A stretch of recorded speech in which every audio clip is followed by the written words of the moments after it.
කොහොමද? අද අපි ඇවිල්ලා තින්නේ අපේ නෑදෑම get together එකට. ඉතින් මේ ඇවිල්ලා ඒගොල්ලෝ සෙලිබ්‍රේට් කරනවා අපි ඔහෙට වෙලා ඉන්නවා.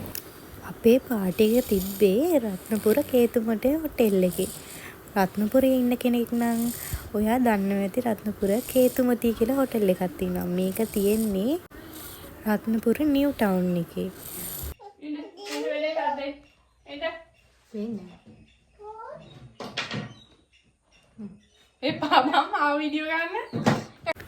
එතෙන්ට ගිහිල්ලා අපි ලස්සන ෆොටෝ ටිකක් ගත්තා. මෙන්න මේ දෙන්නත් එක තමයි ගියේ පිස්සු දෙන්නත් එක්ක. ඉන්නකො මම ඔයාලට හොටෙල් එක පෙන්නන්න. මේ තියෙන්නේ හරිම ලස්සනයි.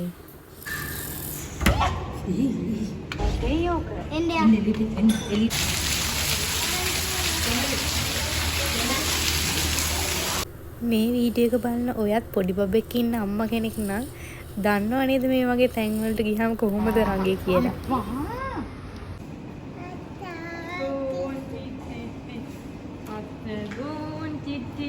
කොහොමද බලන්නේ?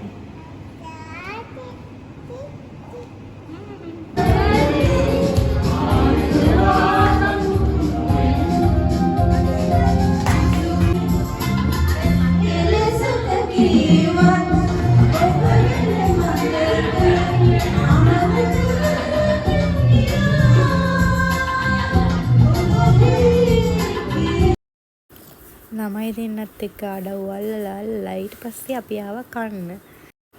ඒගොල්ලෝගේ බුෆෙට් එකේ තිබ්බේ ඉන්දියන් කැම වේලක්. අපි ඉතින් බෙදාගත්තා. කහවත් තිබ්බා, රතුපත් තිබ්බා. ඉන්දියාවේ හදන කෑම ජාති තුනක් හදලා තිබ්බේ. චිකන් එක උනත් අමුතු විදිහකට හදලා තිබ්බේ. ඉතින් මම නම් ඉන්දියාවේ කෑම වලට එච්චර ආස නෑ. ඒගොල්ලෝ හරි අමුතු විදිහටනේ අර කන්නේත්. ඒ වුණාට මේ කෑම ටික නරහට තිබ්බා. අපි ඉතින් කෑවා. මේකේ තව අපිට කන්න දෝසේ, එතකොට මාළු මිරිස් නිකන් අර කට්ලට් වගේ හදලා එහෙම තිබුණා. හරිම රසයි ඒක නම්. මම එහෙම මීට කලින් කාලා තිබුණේ නෑ. ඇත්තටම මාළු මිරිස් ඒ විදිහට හදලා රහයි.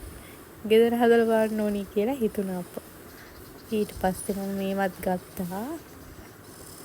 ඒකත් හරි රහට තිබ්බා. අපේ මේෂේ නුඹවා නම් ඔක්කොම කෑවා. තව ඩිංගෙන් ළමයි අපේ බබා පීරිසියකුත් පොලේ ගහලා ඒකට මට ගෙවන්නයි වෙන්නේ. හොඳ වෙලාවට මම ඒකේ වෙලෙ දැක්කේ. ඊට පස්සේ යාට පපඩමක් දීලා මම ෂේප් කරගත්තා. මේ තින්නේ මගේ මනරම් බත් එක. ඊට පස්සේ ඩෙසර්ට් වලට බුලත් ජාම්පුර් තිබ්බා, වටලප්පන්, පානිපූරි ඔය තමයි තිබ්බේ. අලුත් vlog එකකින් හම්බෙනකන් ගිහින් එන්නම්. ටටා. ලයික් කරන්න, කමෙන්ට් කරන්න, ෂෙයා කරන්න, සබ්ස්ක්‍රයිබ් කරන්න. බයි.